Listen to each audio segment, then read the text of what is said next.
মালয়েশিয়ার জমিনে পড়ে আছে, বাড়ি এসে দেখে আদরের মা নাই, আদরের বাবা নাই। বাবা মা তো অনেক শখ করে পাঠাইল সন্তানের, সন্তান টাকা কামাইবে, ওই সন্তান টাকা কামাইবে, টাকা কামানোর জন্য পাঠাইছে। সংসার শান্তি হবে, সংসারের মধ্যে সুখ আসবে। কিন্তু ছেলে দেশে ফিরে এসে দেখে মা নাই, দেশে ফিরে এসে দেখে বাবা নাই। যখন এয়ারপোর্টে নামে, নেমে জিগায়, ও ভাই মা কেমন আছে রে? বলে ভাই তোর কাছে আর মিথ্যা বলবো না, মা আর দুনিয়ার মধ্যে নেই, বাবা আর দুনিয়ার মধ্যে নেই। এইরকম কত মানুষ আব্বা মারে হারায় ফেলল। ঈসা নবীর মা মারিয়াম আলাইহিস সালাম কান্দার বলে, তুমি আমারে নিয়ে যাবে, বাধা দিব না, তুমি আমারে নিয়ে যাবে, আমি ভয় পাই না, কারণ যেতে যেহেতু হবে অবশ্যই যেতে হবে। একটু সময় আমারে দাও, আমার কলিজার টুকরা ঈসা আলাইহিস সালাম আসবে, একটা নজর আমার মাল্লানি মার সঙ্গে কথা বলবে, আমার সন্তানের একটু বুঝ দেয়া বল, এরপরে আমার জানটা তুমি নিয়ে যে রূপটা নিয়ে যাও, একটু সময় দাও। আব্রাইল ডাকতে বলে, মারিয়াম রে, আমি আজরাইল, আমার মাওলার হুকুম ছাড়া একটা কদম একটা সেকেন্ড আমি নড়তে পারি না। আমি আজরাইলের হুকুম আছে এখন তোমার রূপটা নেওয়ার জন্য, আমি একটা সেকেন্ড সময় আর দিতে পারবো না। জোরে জোরে চিল্লায় বলা যাবে না আল্লাহু আকবার, আরো জোরে জোরে চিল্লায় বলো আল্লাহু আকবার। এ মুসলমান কবির মনোযোগ, মরিয়ম ডাকতে বলে,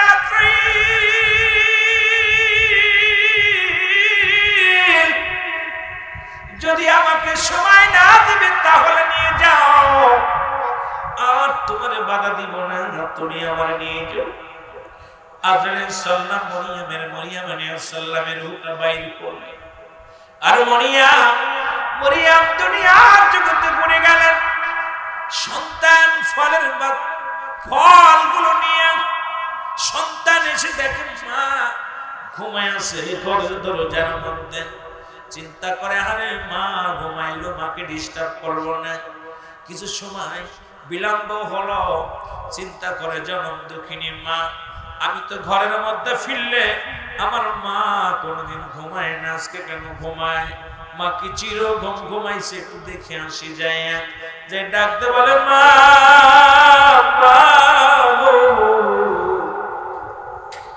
মা জন্মিয়া কথা বলে চিরগম ঘুমায় গেছে।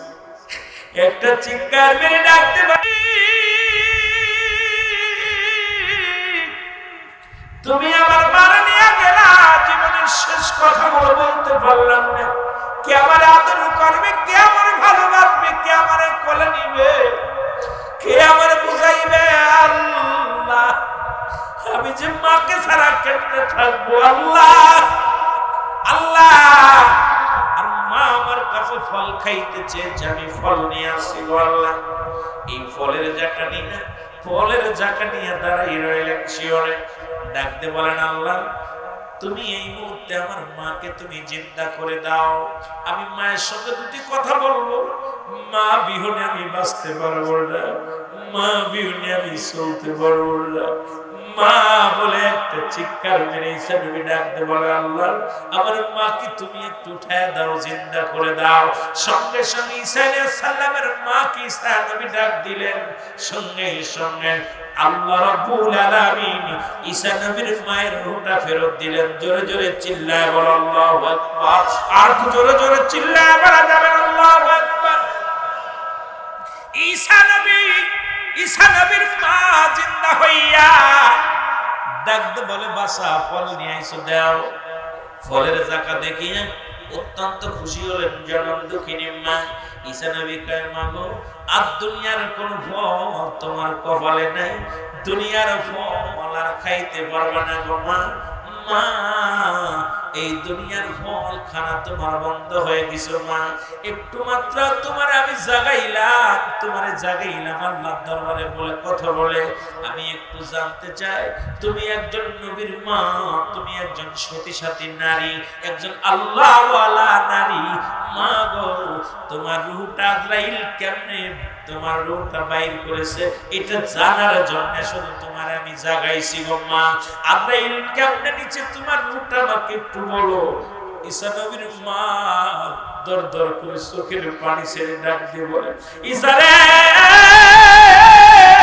এই দুনিয়ায় তোকে আনতে চাইয়া, এই দুনিয়ার আলো বাতাস দেখানো যখন দুনিয়ার মধ্যে তুমি আগমন করেছিলে, তোমার ডেলিভারি হওয়ার সময় যত কষ্ট না হয়েছিল গো, এর চাইতে যে কত কষ্ট আমি পেয়েছি আমি মরিয়াম বলতে পারি না।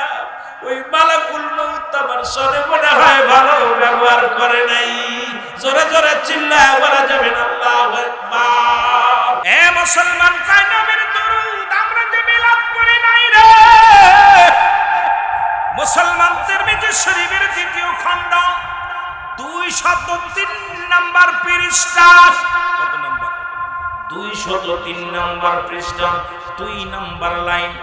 যদি কারোর কাছে বাংলা কিতাব না আরবি কিতাব, যেটা কিতাব মুসলমান শুনে নেন, এই আরবি কিতাব যেটা জের জবর নাই, এই কিতাবের মধ্যে মূল কিতাবটা ভালো করে শুনে নেন মুসলমান। তিরমিজি শরীফের দ্বিতীয় খণ্ড মুসলমান, এই দ্বিতীয় খণ্ডের মধ্যে 302 নম্বর মুসলমান 203 নম্বর পৃষ্ঠা 2 নম্বর লাইনের মধ্যে আমার নবী দরুদ আল্লাহুম্মা সাল্লি আলা সাইয়্যিদিনা মাওলানা মুহাম্মাদে দরুদ পায় না, খালি দরুদ ইব্রাহিম পায়। এই মুসলমান, আপতে মাসাইল নামে একটা কিতাব আছে, কিতাবের নাম কি? আপতে মাসাইল। আল্লাহু আকবার বলেন না। কয়ে কিতাবে নাই, কোন পৃথিবীর কোন কিতাবে দেখাইতে পারলে মুফতি সাহেব ওয়াজ করবে না। আজকে আমি আপনাদের জানায় দিই লিখলেন, এই কিতাবের মধ্যে যদি পান মুফতি সাহেব বলবেন, তুই যে কিতাবের মানুষের পায়া কলি দেই দুরুদ যদি কোন কিতাবে পায় জীবনে ওয়াজ করব না। মৌলভী সাহেব বাংলার মানুষদেরকে অনেক ধোঁকা দিয়েছেন, আর পারবেন না, কারণ এই কিতাবগুলো আপনি জানেন কিন্তু মানেন না। আপনি দুরুদে ইব্রাহিম নিয়ে ব্যস্ত, আমার নবীর দুরুদ প্রশংসা শুনলে আপনাদের নসিব খারাপ হয়ে যায়। আমরা বলবো না দুরুদ ইব্রাহিম অবশ্যই নামাজের জন্য গুরুত্ব। আজকে যখন মাসালে আমরা সামনে দুরুদ পড়ি, কয় এই দুরুদ ছাড়া কোনো দুরুদই নাই। জোরে জোরে চিল্লায় বলেন ঠিক কিনা? এ মুসলমান, আপতে মাসাইলের মধ্যে লেখক আছে হাজী ইমদাদুল হক মুয়াজ্জিরি। উনি হলো লেখক, হচ্ছে উনি এই লেখক। উনি উনার কিতাবের মধ্যে লিখলেন যে আমি প্রতি বছরে, ভালো করে উনার কিতাব, এটা বাংলা কিতাব আপতে মাসাইল, এই কিতাব উনি একটা বাংলায় লিখলেন। এই কিতাবের মধ্যে উনি লিখছেন যে আমি প্রতি বছর এই অনুষ্ঠানটা করি। কোন অনুষ্ঠান? মিলাদ কিয়ামের অনুষ্ঠান করি। নবীর উপরে দুরুদ ও সালাম না করা পর্যন্ত আমি শান্তি পাই না। সুবহানাল্লাহ বলেন না? আর একটু জোরে বলেন। এ মুসলমান, বলেন আমি প্রতি বছর এই অনুষ্ঠানটা করি। প্রতি বছরে আমি একটা অনুষ্ঠান করি, সেই অনুষ্ঠানে আমি আমার নবীর উপরে দুরূদ পড়ি, নবীর উপরে কিয়াম করি, আর এটা করে খুব মজা পাই, শান্তি পাই। যত নবীর উপরে দুরূদ পড়লে আমি মজা পাই। জোরে বলা যাবে না সুবহানাল্লাহ? আর একটু জোরে বলেন আল্লাহু আকবার। আর একটু জোরে বলা যাবে না আল্লাহু আকবার? সুতরাং আমার দেশের ভাইয়েরা, উনাদের মুরব্বীরা এগুলো করলে উনারা শান্তি পাইছেন। শামসুল হক ফরিদপুরি, সুবহানাল্লাহ বলেন না? উনি দুরূদ কিয়াম মিলাদের পক্ষে ছিল কি ছিল না? কে? শামসুল হক ফরিদপুরি। জোরে বলা যাবে না আল্লাহু আকবার? উনি একটা কিতাব লিখলেন তাসাউফ, আপনার উনি উনার কিতাব লিখলেন আপনার হলো তাসাউফ তথ্য। সুবহানাল্লাহ বলেন না? তাসাউফ তথ্য একটা বই লিখলেন 41 নাম্বার পৃষ্ঠা। কত নাম্বার? 41 নাম্বার পৃষ্ঠা উনার কিতাব, শামসুল হক ফরিদপুরি। আর উনার যে ছেলেফেলা আছে এখন, উনার ছেলেরা মিলাদের গড় বিরোধিতা করে, কিয়ামের গড় বিরোধিতা করে, অথচ উনি লিখে গেলেন উনার কিতাবের মধ্যে যে আমার নবীর উপরে দুরূদ কিয়াম উনি করেছেন, শামসুল হক ফরিদপুরি সাহেব করছে। জোরে বলা যাবে না মারহাবা? আরো জোরে বলেন। আচ্ছা, আপনাদের কাছে একটু জানতে চাই, বলেন দিয়ে আপনাদের এই বঙ্গে ফরিদপুর বিভাগের ভিতর শামসুল হক ফরিদপুরের মতো এত বড় বিজ্ঞ আলেম এখন কি আছে? কথা কয় নাকি? তৎকালীন জামানায় ছিল, তো উনার নাম বাংলাদেশের যার নাম করে একজন যে ব্যক্তি যার নাম যিনি অসংখ্য কিতাব লিখে গেলেন, অসংখ্য কিংবা আলেমদের উস্তাদের উস্তাদ, তিনি রাসূলের উপরে মিলাদ পড়লেন, নবীর উপরে কিয়াম করলেন, আমার নবীর দুরূদ পড়লেন, নবীকে ভালোবেসে গেলেন। আমরা করলে দোষ, কথা কয় না কেন? জোরে বলেন, আমরা করলে, কথা কয় না, কষ্ট হয় আপনাদের? উনার চাইতে কি পণ্ডিত আমরা বেশি? কথা বলেন, উনার চাইতে কি পণ্ডিত আমরা বেশি? কথা কয় না। আপনার মরহুম ইসাক সাহেব, আপনার এখন বর্তমান সরমনা পীর সাহেবের উনি আছে কি রেজাউল করিম না কি যেন, রেজাউল করিম, ওনার বাবার নাম ফয়জুল করিম, ফয়জুল করিমের বাবার নাম মরহুম ইসাক সাহেব, কি ঠিক না? কি নাম? মরহুম, ওয়ালাইকুম আসসালাম, আল্লাহ কবুল করুন। ওই মার্কা না কি যেন, আল্লাহ কবুল করুন, জোরে বলুন আমিন। উনি মরহুম ইসাক সাহেব, উনিও দুরূদ সালাম করেছে, আমার নবীর কিয়াম করেছে। আমি এই যে আমাদের রাজু ইসলাম নেসারাবাদী, ওনার বাড়ির কাছে একটা অনুষ্ঠান হয় সারসিনা শরীফে, বিশাল একটা আপনার ওরস শরীফ হয় বছরে, বিশাল একটা মাহফিল হয়। ওই সারসিনার জমিনে এক বছর ওদের বাড়ির কাছে একটা মাহফিল ছিল। ওই মাহফিল যেদিন সারসিনার মাহফিল শেষ হলো, ওই দিনই আমার মাহফিল ছিল। ও ছিল বিশেষ বক্তা, আমি ছিলাম প্রধান বক্তা। ওদের বালুর মাঠের মাহফিলটা। উনি ওই দিন চরমনা পীর সাহেব রেজাউল করিম সাহেব আসলেন, ভালো করে শুনে নেন। উনি আসার পর উনি ফতোয়া দিলেন।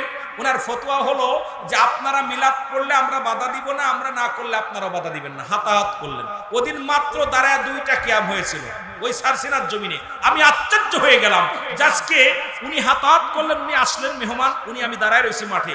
আখেরি মোনাজাতে আমি শরীক হয়েছিলাম। কিয়ামে শুরু হয়েছে যে জায়গা দাঁড়াইয়া কিয়াম করতে করতে মানুষের পা ব্যথা হয়ে যায়, ওই সারসিনার জমিনে, ঠিক কিনা বাবা? আমি নিজে কিয়ামকে একাধিকবার এসেছি ওই অনুষ্ঠানে, কিন্তু দুঃখের বিষয় উনি হাতাহাত করলেন কি যে আপনারা মিলাদ করলে আমরা বাধা দিব না, আমরা না করলে আপনারা বাধা দিবেন না। এই শর্তে উনি রাজি হয়ে গেলেন। আমাদের কি আপনার উনি ছিল ওই মহিবুল্লাহ সাহেব মনে হয়, উনি জীবিত এখন নেসারাবাদী সাহেব, মরহুম সারসিনা পীর সাহেব, এখন ওনার নাম কি মহিবুল্লাহ সিদ্দিকী সাহেব, উনি এখনো আছেন। তা উনি হাতাহাত করে দেখলাম মাত্র 2টা কিয়াম। পরে আমি বিকেলবেলা ওদের মাহফিলে চলে গেলাম, অনুষ্ঠান ভাঙলো, মানুষ দড়ির পর থাকলো।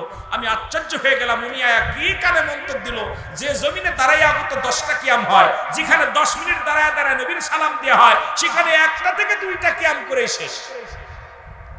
কথা বুঝেন নাই? আমি বুঝতে বাদ থাকলো না যে আজকে আমাদেরকে এমন ভাবে চারিদিক থেকে এমন ভাবে পাকড়াও করতেছে, আর এদের কাছে আমরা বিক্রি হয়ে যাচ্ছি। তো মরহুম ইসাক সাহেব উনিও মিলাদ কিয়ামের পক্ষে ছিলেন। জোরে বলা যাবে না সুবহানাল্লাহ? আর একটু জোরে বলেন না। উনার চাইতে কি এই ফজলুল করিম, রেজাউল করিম, ইনাদের চাইতে কি উনার বুদ্ধি কম ছিল? কথা বলেন না কেন? বুদ্ধি কম ছিল? জ্ঞান কম ছিল? কথা বলেন না কেন? ইলম কম ছিল? কিন্তু সে রাসূলকে ভালোবাসত। জোরে বলেন ঠিক কিনা? এই জন্যই খাজা ফরিদপুরি বলেন, বাবা দয়াল নবীর প্রেম ভালোবাসা যার অন্তরে নাই, তার ঈমান বলতে কিচ্ছু নাই। দয়াল নবীর প্রেম ভালোবাসা যার অন্তরে যতটুকু, তার ঈমান বলতে ততটুকু। নবীজির প্রেম ভালোবাসা যার অন্তরে নাই, তার ঈমান বলতে কিচ্ছু নাই। কিন্তু মরহুম ইসাক সাহেবের দিলের মধ্যে নবীর প্রেম ছিল, শামসুল হক ফরিদপুরের দিলের মধ্যে প্রেম ছিল। পৃথিবীর মধ্যে বড় বড় মুহাদ্দিস, বড় বড় মুহাক্কিক, সমস্ত আলেম ওলামা, সমস্ত নবী প্রেমিক যারা ছিল, তাদের অন্তরের ভিতরে ছিল নবীর প্রেম, আর নবীর প্রেমে তাদের ইশকে পুড়েছিল। কিন্তু গজল গায় যে নবীর ইশকে পুইরা পুইরা হইল দেহ দেলখানা, না পুইরা পুইরা ছাই হইল। দেখি লাফদে লাফদে গাছে ওঠে, লাফদে লাফদে আপনার লাভ এমন লাফদে এক লাফে তাবুরে মাথা থেকে ও মাথা ছিঁড়ে ফেলে। কিন্তু সেখানে নবীর প্রেমের কথা হই না, মুসলিমের লাফদে বক্তারে ঠাইসা ধরে মেরে ফেলে। কিন্তু নবীর শানে দুরূদ পড়তে গেলে কয় বেদাত। সবচেয়ে কষ্ট হয় সেখানে। জোরে বলেন ঠিক কিনা? জোরে বলেন ঠিক কিনা? দেখছেন না, নবীর একটা গজল গাইছে, কয় নবীর ইশকে পুইরা পুইরা এই দেহখানা পুইরা পুইরা হইল ছাই, না কি জোরে একটা গজল গায়। আর দেখি ওই জনগণ লাফায়া লাফায়া বাঁশ বাইতেছে, খাম্বা বাইতেছে, লাফায়া লাফায়া উল্টে উল্টে লাফ মারতেছে। লাফের পর লাফ, আরে ইশকে পড়ছে। কিন্তু আমার নবীজি, আল্লাহ কবুল করুক ভাই, মদিনা আল্লাহ দয়া করুক, সবার জন্য দোয়া হবে ইনশাআল্লাহ। আমার ভাইরা একটু মহব্বতের সঙ্গে দুরূদ শরীফ পড়েন, আল্লাহুম্মা মহব্বতে।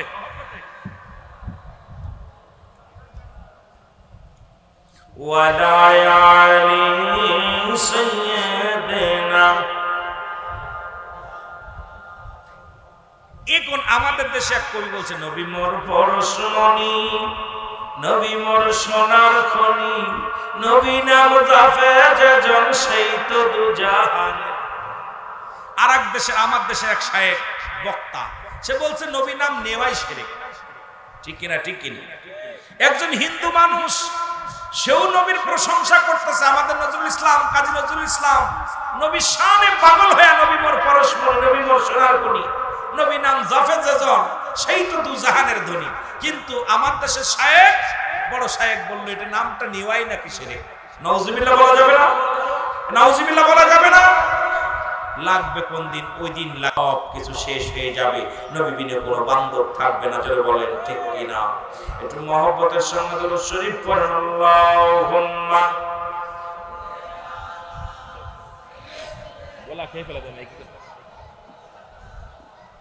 ওয়ালা আলি সাইয়্যিদিনা।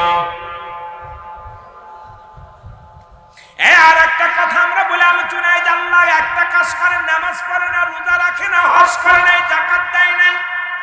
আল্লাহ একটা কাজ 24টা ঘন্টা, কত ঘন্টা, কত মিনিট, কত সেকেন্ড আল্লাহ বলে না সদা সর্বদাই আমার নবীর উপরে দুরূদ ও সালাম পাঠ করে। শুধু একজন নয়, আল্লাহকে আমার অসংখ্য ফেরেশতাদেরকে নিয়ে, কারণ এই পৃথিবীর বুকে অসংখ্য ফেরেশতা নাজিল করেছেন আমার আল্লাহ, পাঠিয়েছেন মুসলমান।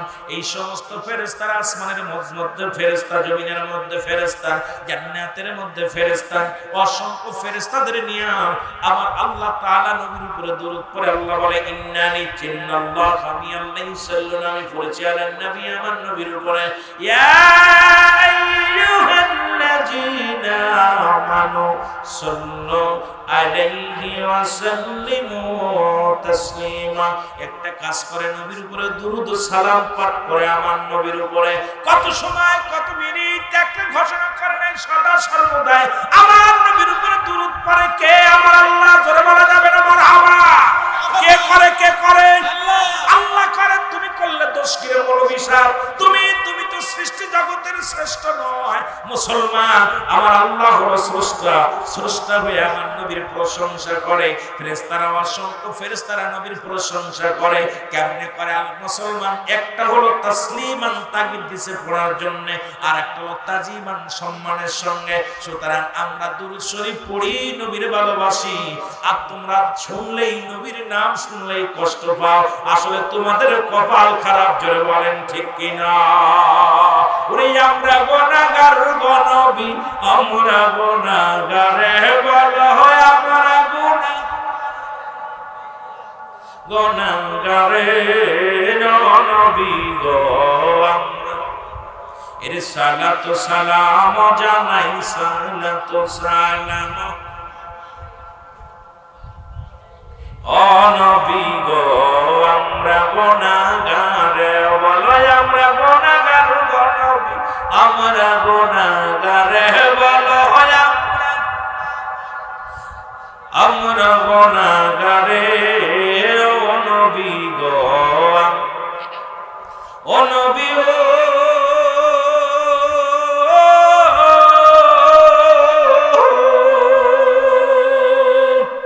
আমি পারব ধানা যেদিন হাসরের মাঠে, তোরাই দয়াল নবী, তোরাই দয়াল নবী, এই নাই পাও ফিরে নবী গো আমরা গুনাহগারে বলো আমরা গুনাহগার গো নবী, আমরা গুনাহগারে বলো আমরা গুনাহগারে নবী গো গারে। আল্লাহুম্মা সাল্লি মাওলানা মুহাম্মাদ আলা।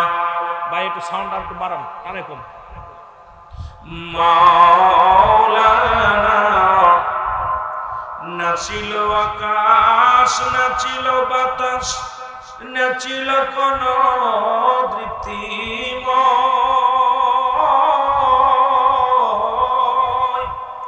রাসূল তোমারই কারণে বিশালে ভুবনে আমার আল্লাহ জির পরিচয়। আল্লাহুম্মা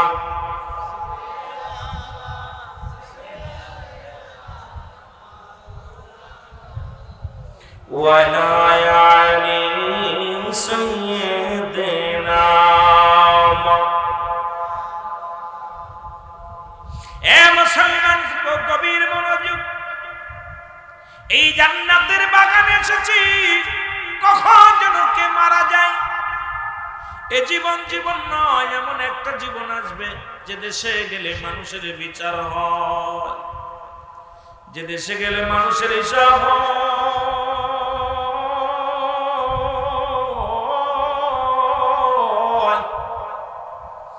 যে দেশে গেলে মানুষ আর কোনদিন ফিরে আসে না।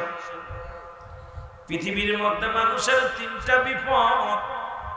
নাম্বার 1 হলো মানুষের মরণ, নাম্বার 2 হলো কবর, নাম্বার 3 হলো কিয়ামতের ময়দান। এ ভাইরা আমার, বন্ধুরা আমার, পৃথিবীর মধ্যে আসার একটা সিরিয়াল আছে, যার কোন সিরিয়াল নাই। দেখা যায় সন্তানের লাশ বাবার কাঁধে, বাবা লাশ সন্তানের কাঁধে। পৃথিবীর মধ্যে মুসলমান সন্তানের লাশ যে বাবায় কাঁধে নিচ্ছে, সেই বাবায় জানে সন্তানের লাশ কত ভারী। যে বাবার সন্তান, ও মুসলমান, বাবা মায়ের লাশটা কাঁধে নিচ্ছে, সেই সন্তান জানে বাবা মায়ের লাশ কত ভারী। বাবারে জিগাইবেন, তোমার সন্তানের লাশ কত ভারী? সন্তান বলবে, এই পৃথিবীর মধ্যে আসমান জমিন এত ভারী নয়। মায়ের লাশটা যত ভারী, বাবার লাশটা যত ভারী, মেয়ের লাশটা যত ভারী, ছেলের লাশটা যত ভারী, এই পৃথিবীর মধ্যে এত ভারী বস্তু আগে কোনদিন বহন করি নাই। মানুষের দুইটা টাইমে মরণ হয়, একটা হলো রাতের বেলা, একটা হলো দিনের বেলা। ও মুসলমান, দিন শেষ করেছি, মৃত্যুবরণ করি নাই। রাত শুরু করে 10টা পার করে ফেললাম, এখন মৃত্যুবরণ করি না।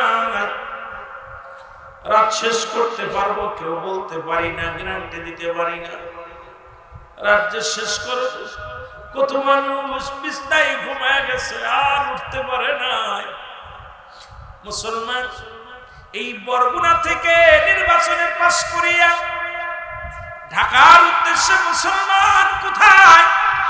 এ মুসলমান, শপথ করার জন্য রওনা দিয়েছিল। বাংলার জমিনে তো গাড়ি অ্যাক্সিডেন্ট করে উনি মারা গেলেন। এইরকম অসংখ্য মানুষ কত কষ্ট করে নির্বাচন করলেন, নির্বাচনে পাস করলেন। উনিও জানতেন না এই দুনিয়ার মায়া ছেড়ে চলে যেতে হবে। কত আশা ছিল এমপি হবে, কত আশা ছিল মন্ত্রী হবে, কত আশা ছিল বড় ক্ষমতাবান একজন ব্যক্তি হবে। কিন্তু দুনিয়ার মধ্যে চিরদিনের থাকা সম্ভব নয়। ওই 10 জন ব্যক্তি গিয়েছিলেন কোথায়? সংসদ ভবনে শপথ করার জন্য। 8 জনই মালাকুল মউত এসে ধরে নিয়ে গেল। সুতরাং মুসলমান, এই পৃথিবীর মধ্যে কার জন্য তুমি সুদ খাও, কার জন্য তুমি ঘুষ খাও, কার জন্য জিনা ব্যভিচার করো, কার জন্য অন্যায় করো, কার জন্য জুলুম করো, এই পৃথিবীর কেউ তোমার নাই, সবাই তোমার উপর। তোমার অঙ্গ প্রত্যঙ্গ প্রত্যঙ্গ তোমার উপর।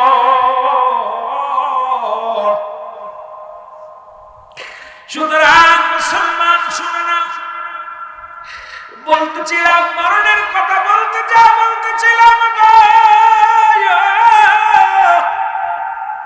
আল্লামা মুফতি আমজাদ আলী সাহেব একটা কিতাব লিখতেন, কিতাবের নাম বারে শরিয়া। এই কিতাবের মধ্যে লিখতে যা বললেন, দুনিয়ার মানুষ শোনো,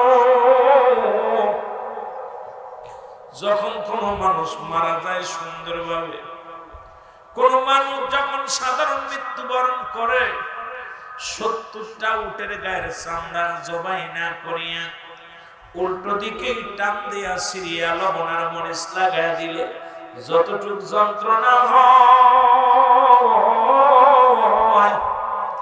এর চাইতে 70 গুণ যন্ত্রণা হলো একটা সাধারণ মৃত্যু।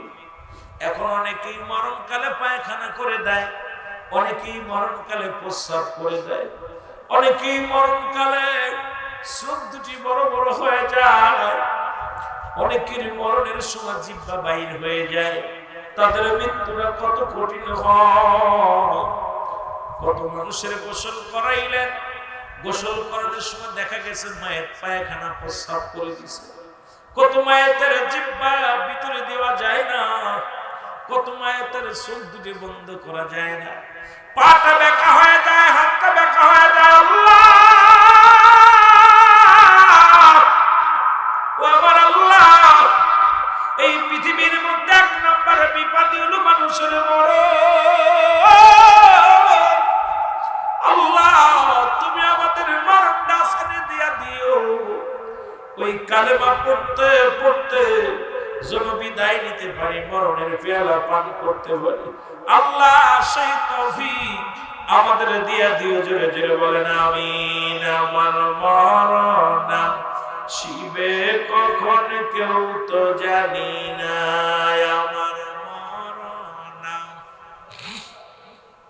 আর জোরে বলেন আমার মরণ শিবে কখন কেউ তো জানি না। আমি চলে যাব, আমায় তোমরা ভুইলা যাইও না। আমি চলে যাব না, আমার মরণ আসিবে কখন কেউ তো জানি না, আমার মরণ আসিবে। টাকা পয়সা দালান কোটা জাগা করেছি, সব কিছু ফেলাইয়া আজি একাই চলেছি রে। আমি সব কিছু ফেলাইয়া আজি একাই চলেছি। আমি যাবার বেলায় ভেবে দেখি আমার কেহ নাই, আমি যাবার কানে নাই, আমার মরণ আসিবে কখন কেউ তো জানি না, আমার মরণ আসিবে যখন কেউ তো জানি না। জোরে বলেন আমার মরণ। এই পৃথিবী চিরদিনই থাকার জায়গা নয়, অন্ধকার কবর যে তোমার আসল ঠিকানা রে মানুষ। অন্ধকার কবর যে তোমার আসল ঠিকানা। আমি চলে যাব, আমায় তোমরা না, আমি চলে যাব, আমায় তোমরা না, আমার মরণ আসিবে কখন কেউ তো জানি না, আমার মরণ। এ দুনিয়ার মুসলমান,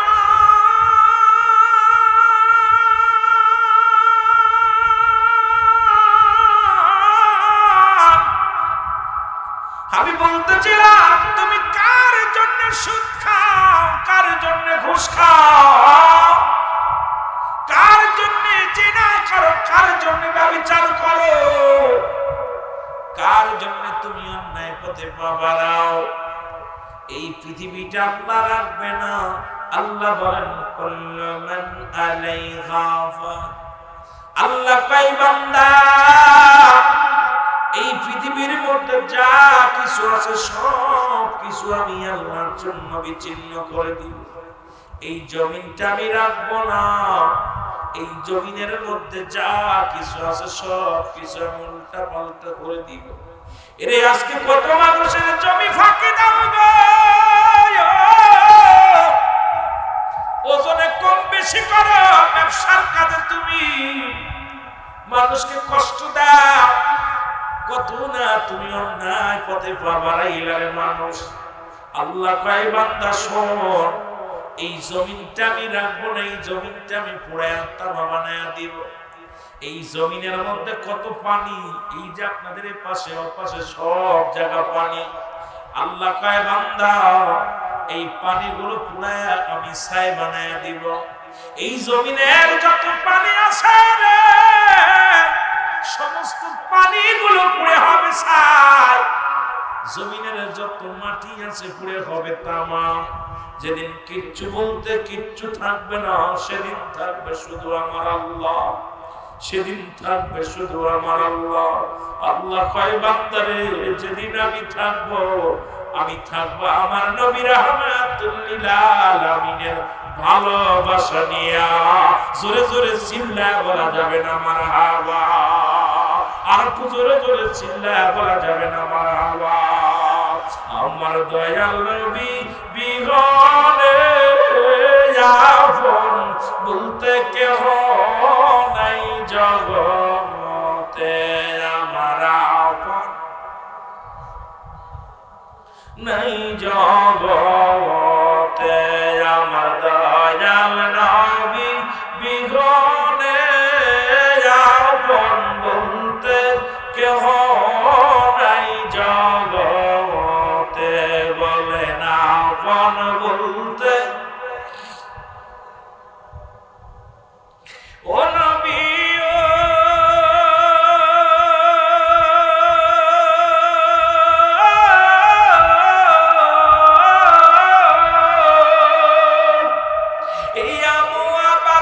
আশিকেরা হইয়া দিওয়ানা,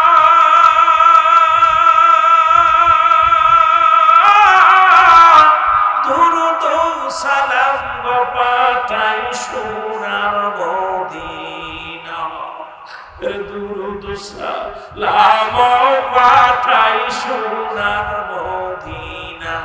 আমার দয়াল নবী বিহনে আপন বলতে, এর মহব্বতে নবীর প্রেম যার অন্তরে আছে বলেন আমার আপন বলতে না এই সংসারে। আমার দয়াল নবী বিহনে আপন বলতে কেহ নাই সংসারে। আমি ভেবে দেখি সবই মিছে, আমি ভেবে দেখি সবই মিছে, মিছে মায়ার সংসারে, আর মিছে মায়ার সংসারে আপন বলতে আমার দয়াল নবী বিহনে আপন বলতে কেহ নাই জগতে, আমার আপন ও নবী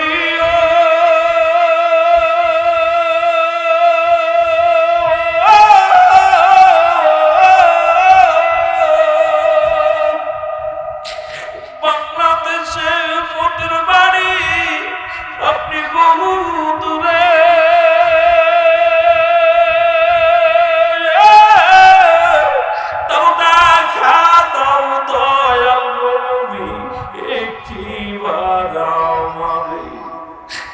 দেখা দাও দয়াল নবীর একটিবার আমারে।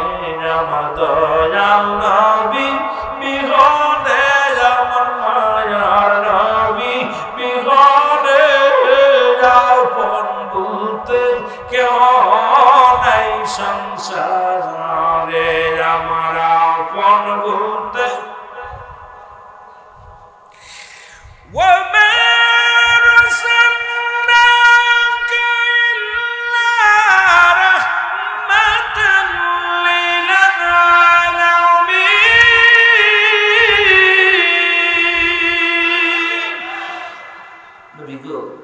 তামাম পৃথিবীর রহমত দিছে আল্লাহ আপনাকে।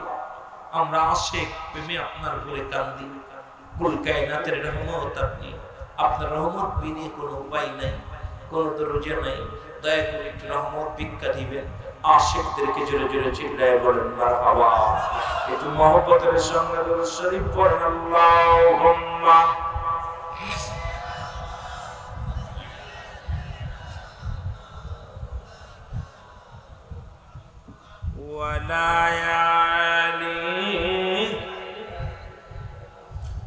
مولانا محمد اللهم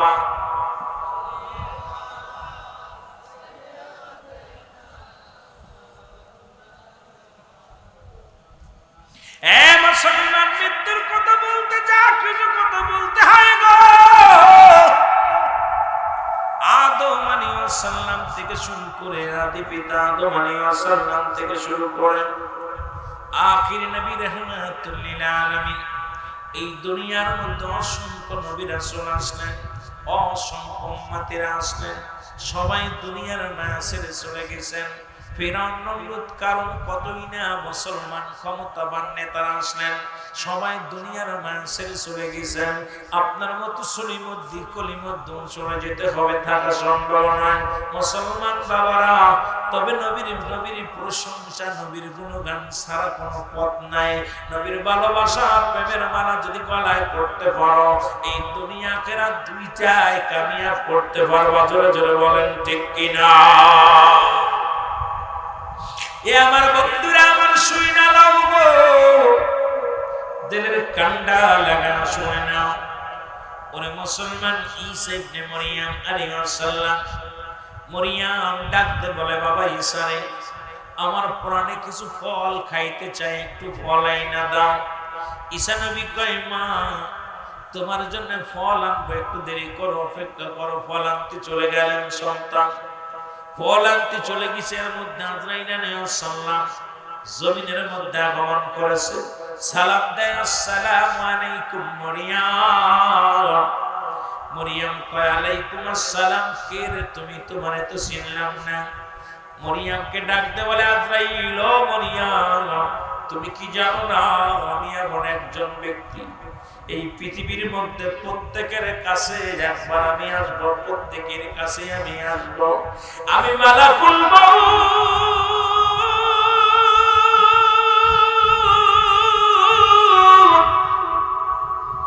মরিয়ম রে, এখনই তোমার বিদায় নেওয়া লাগবে। মা মরিয়ম ডাকতে বলে, আজরাইল রে, আমারে তুমি নিতে আইছো, আমি যাব, তবে একটু ধৈর্য ধরো, একটু সময় আমারে দাও। আমার একমাত্র কলিজার রত্ন, কলিজার ধন আমার ঈসা নবী আমার জন্য ফলের সন্ধানে গেছে জঙ্গলে, কিছু ফল আনতে যাবে আমার ছেলে। আয়া যদি দেখে রে আমি দুনিয়ার মধ্যে নাই, আমার কলিজার টুকরা ঈসা পাগল হয়ে যাবে। কত সন্তান চাকরি করতে গেছে, বাবার মরা মুখখানা দেখে, বাবার মায়ের মরা মুখখানা দেখে। আবার অনেকেই বিদেশের জমিন থেকে বাবা মায়ের মরা লাশটা দেখতে পায় না। কত মানুষ আমেরিকা, লন্ডন, সৌদি আরব, মালয়েশিয়ার জমিনে পড়ে আছে, বাড়ি এসে দেখে আদরের মা নাই, আদরের বাবা নাই। বাবা মা তো অনেক শখ করে পাঠাইল সন্তানের, সন্তান টাকা কামাইবে, ওই সন্তান টাকা কামাইবে, টাকা কামানোর জন্য পাঠাইছে। সংসার শান্তি হবে, সংসারের মধ্যে সুখ আসবে, কিন্তু ছেলে দেশে ফিরে এসে দেখে মা নাই, দেশে ফিরে এসে দেখে বাবা নাই। যখন এয়ারপোর্টে নেমে জিগায়, ও ভাই মা কেমন আছে রে? বলে, ভাই তোর কাছে আর মিথ্যা বলবো না, মা আর দুনিয়ার মধ্যে নেই, বাবা আর দুনিয়ার মধ্যে নেই। এইরকম কত মানুষ আব্বা মারে হারায়া ফেলল।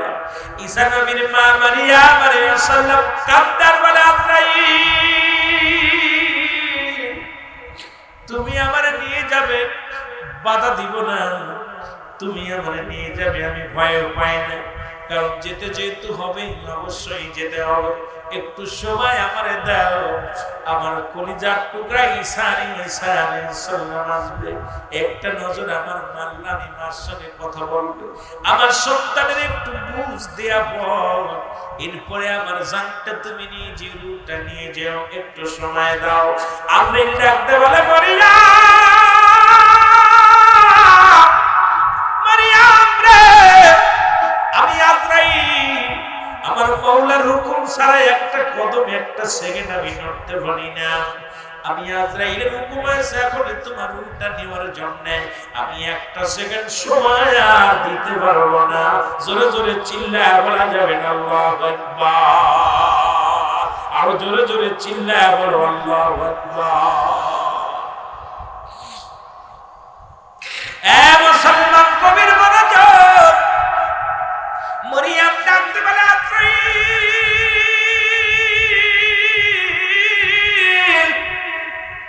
যদি আমাকে সময় না দিবে তাহলে নিয়ে যাও, আর তোমার বাধা দিব না, তুমি আমার নিয়ে যাও। আজরাইল সাল্লাম মরিয়ম আলাইহিস সালামের রূহটা বাইর করলেন, আর মরিয়ম দুনিয়ার জগতে পড়ে গেলেন। সন্তান ফলগুলো নিয়ে সন্তান এসে দেখেন মা ঘুমায় আছে ঘরের দরজার মধ্যে। চিন্তা করে আরে মা ঘুমাইলো, মাকে ডিস্টার্ব করবো না। কিছু সময় বিলম্ব হলো, চিন্তা করে জনম দুঃখিনী মা, আমি তো ঘরের মধ্যে ফিরলে আমার মা কোনোদিন ঘুমায় না, আজকে কেন ঘুমায়? মা কি চির ঘুমাইছে একটু দেখে আসি যায়, যে ডাকতে বলে মা,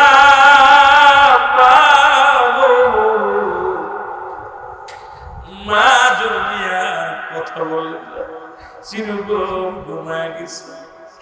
একটা চিৎকার মেরে ডাকতে পারি, তুমি আমার মারা নিয়ে গেলা, জীবনের শেষ কথাগুলো বলতে পারলাম না।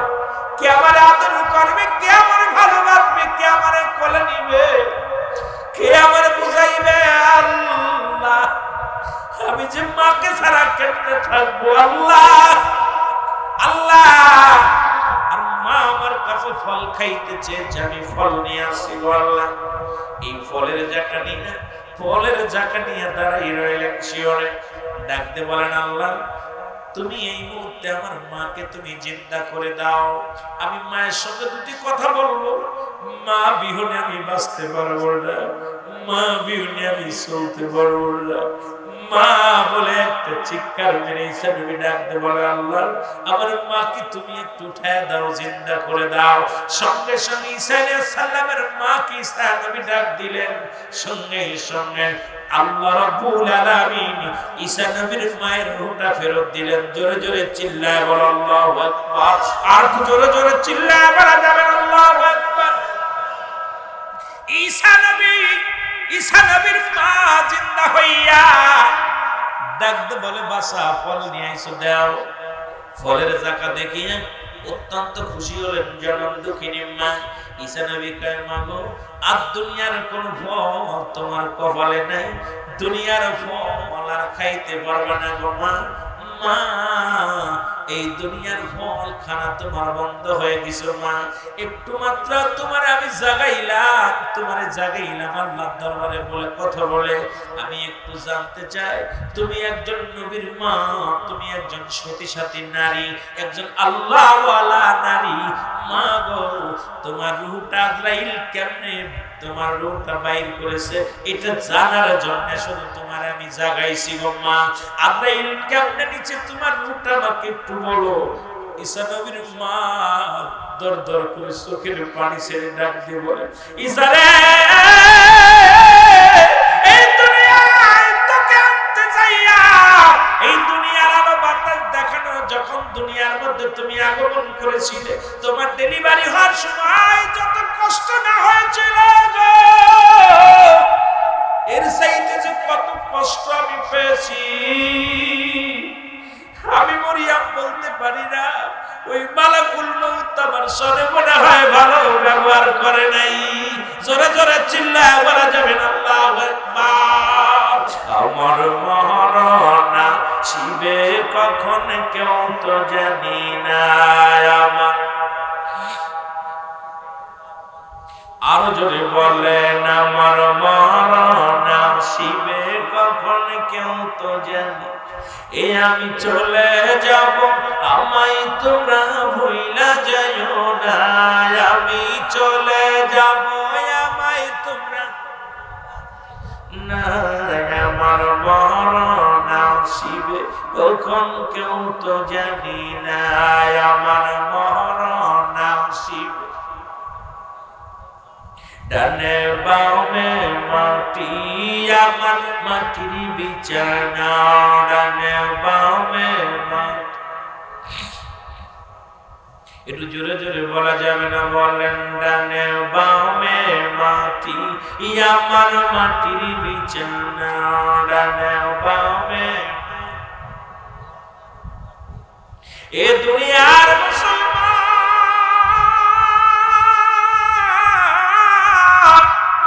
আল্লাহ বলে আজরাইল তাড়াতাড়ি যাও, ঈসা নবীরে আমার নবী স্মরণ করছে, তাড়াতাড়ি যাও।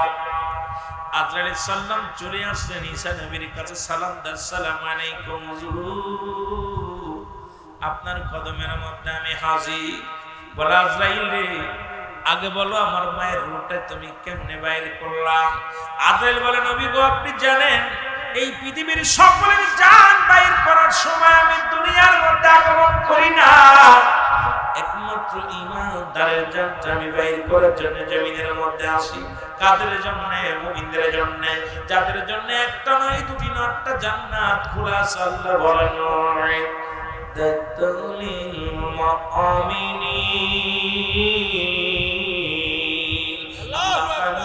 জন্য, মুত্তাকিনদের জন্য আমি আল্লাহ প্রস্তুতি করে রাখছি একটা জান্নাত। এই জান্নাতি মানুষদের রূহটা বাইর করার জন্য, ঈমানদারের রূহটা বাইর করার জন্য আমি জমিনের মধ্যে আসি। ডাকতে বলে আজরাইল, ডাকতে বলে আল্লাহর নবী, আমি এত বড় দানব গো, আসমানে থাকে আমার মাথা, জমিনে থাকে আমার পা, এই জমিনের সমস্ত পানি যদি আমার মাথায় ঢেলে দেওয়া হয়, একটু পানি জমিনের মধ্যে পড়বে না। আজরাইল কত লম্বা, কত চওড়া, কত বড় দানব! এই পৃথিবীর সাগরের পানি, সমুদ্রের পানি যদি তার মাথায় ঢেলে দিয়ে হয়, এক ফোঁটা পানি জমিনের মধ্যে পড়বে না রে মুসলমান। আমি এত বড় দানব নবীগঞ্জ বলে আমার মায়ের রূহটা তুমি কেমনে বাইর করলা বলো? বলে হুজুর আপনার মা রূহটা বাইর করেছি, শুধু মায়ের বুকে দুধ খাইতে খাইতে সন্তান যেমনি ঘুমায় যায়, আপনার মায়ের রূহটা আমি এমনি বাইর করেছি, কোনো কষ্ট দিই নাই, শুধু মাথার উপরে হাত খানা রেখেছিলাম। ঈসা নবীর মা ডাকতে, মারিয়াম আলাইহিস সালাম ডাকতে বলে, বাবা বাবা ঈসা রে, এই সহজ মৃত্যু যদি এত কঠিন হয়, বাবা ঈসা রে, যারা মরণের সময় যাদের একটা অঙ্গ পড়ে যায়, যাদের জিহ্বা বড় হয়ে যায়, চোখ দুটি বড় বড় হয়ে যায়, তাদের মৃত্যুটা কত কঠিন হয়। কত মানুষের জানাজা পড়লা, কত মানুষের দাপন করাইলা, কত মানুষের দাপন কাপন করাইলা রে মুসলমান। কত মানুষের দেখেছি জিহ্বা গালের ভিতরে দেওয়া যায় না, চোখ দুটি বন্ধ করা যায় না, মুসলমান পায়খানা প্রস্রাব করে দেয়, হাত পা বেঁকা হয়ে যায়, ওই হাত পা বেঁকা হয়ে যায়, সোজা করা সম্ভব নয়, রশি দিয়ে বেঁধে রাখে, তুতো দিয়ে মুসলমান শুনে রাখো, কাপড় দিয়ে বেঁধে রাখে, পাটা সোজা করতে যায়, সোজা হয় না। ওই মৃত্যুটা কত কঠিন হয়। তাহলে এই মৃত্যুর পেয়ালা পান কর্তব্যের মধ্যে কোনো সন্দেহ নাই। পৃথিবীর কুরআনের সব আয়াত তুমি অস্বীকার করতে পারো, একটা আয়াত স্বীকার করার মতো ক্ষমতা কারো নাই, সেই আয়াতটা হলো কুল্লু নাফসিন যায়িকাতুল মাউত। এইটা আয়াত অস্বীকার করার মতো ক্ষমতা কারণ নাই।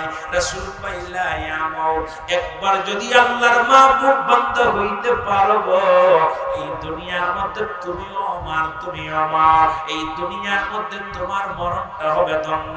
রাসূল বলে লা ইয়া মাউত, তাদের মৃত্যু নাই, এই সাদের ঘুম ঘুমাইবা, এমন ঘুম ঘুমাইবা জান্নাতের মধ্যে ঘুমাইবা।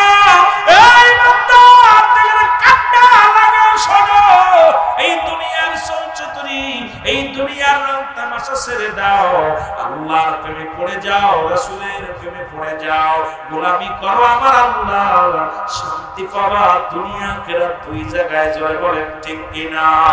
একটু মহব্বতের সঙ্গে দুরূদ শরীফ পড়ুন, আল্লাহুম্মা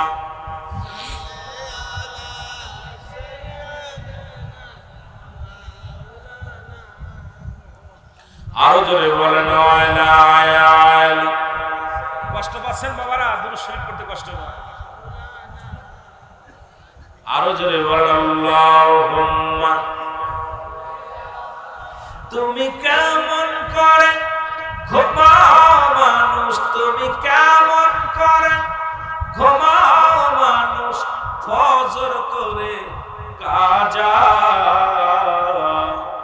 এমন তো হতে পারে জোহরে জানাজা জোরে বলেন ঠিক কিনা এক করতে মারা যাবে আর করতে জানাজা হবে মৃত্যু তোমার রূপটা বাইর হয়ে যাবে মুসলমান সঙ্গে সঙ্গে তুমি মায়ের হয়ে যাবা এখন জিন্দা আছো একটু পরেই তুমি মায়ের হয়ে যাবা তোমাকে টেনে হিসেবে ঘর থেকে বাইর করা হবে এখান থেকে বাইরে মুসলমান চিরবিদায় করে দিবে ওই কবর নামক ঠিকানা দ্বিতীয় নাম্বার বিপদ হলো আমাদের কবর এক নাম্বার বিপদ হলো তোমার আমার মরণ দুই নাম্বার বিপদ হলো আপনার আমার মুসলমান কবর তিন নাম্বার বিপদ হলো কিয়ামতের ময়দান একটার পর একটা বিপদ জোরে জোরে চিল্লায় বলেন ঠিক কিনা একটু মহব্বতের সঙ্গে দুরূদ শরীফ পড়ুন আল্লাহুম্মা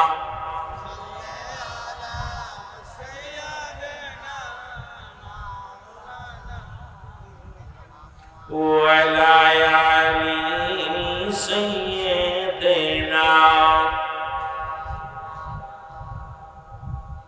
আমার ভাইরা কষ্ট পাচ্ছেন সব দুরূদ শরীফ পড়া দিয়ে কেমন আছে ক্ষুধা লাগছে খাবার হয়ে গেছে ইনশাআল্লাহ আর অল্প সময় বেশি সময় নামে আলোচনা হয়তো আর আধা ঘন্টা করবো আধা ঘন্টা বেশি করবো হয়তো বেশি করলো আধা ঘন্টা করবো তাই এখন অবস্থা যদি আপনাদের এখনই ঘুমায় পড়েন তাহলে তো আলোচনা করে মজা হবে একটু মহব্বতে বলেন আল্লাহুম্মা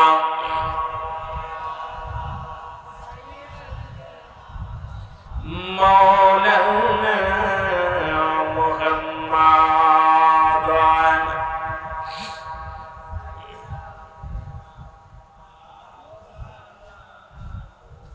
এ মুসলমান এক নাম্বার হলো কবর দুই নাম্বার হলো কবর কবর বলতে বোঝায় আমরা কবর বলতে বোঝায় যেটা মানুষের বাড়ির আশেপাশে 3.5 হাত গর্ত করিয়া মাটি দেয়া হয় মনে করি এটা কবর না মুসলমান শোনো যারা আগুনে পুড়ে মারা গেল তাদের কবর কোথায় যাদের হাঙ্গর কুমিরে খাইলো তাদের কবর কোথায় যাদেরকে বাঘ বলল কি খাইলো তাদের কবর কোথায় কবর বলতে বোঝায় মানুষের মৃত্যুর পর থেকে শুরু করে কিয়ামত পর্যন্ত জগৎ থেকে বলা হয় কবরের জগৎ জোরে জোরে চিল্লায় বলা যাবে না আল্লাহু আকবার এই কবরে যেদিন ছোঁয়া দিব অনেক লম্বা আলোচনা মৃত্যুর কথা ইমানদার আর বেঈমানের মৃত্যুর মধ্যে পড়ে থাকলে মনটা তিনি আলোচনা করা লাগবে আমি সংক্ষেপে আলোচনা করে যাই এ মুসলমান শুনে নাও এবার দুই নাম্বার ওই কবরটা কবর যেদিন শোয়া দিলে একজন ফেরেশতা আসবে তার নাম হলো নোমান ফেরেশতা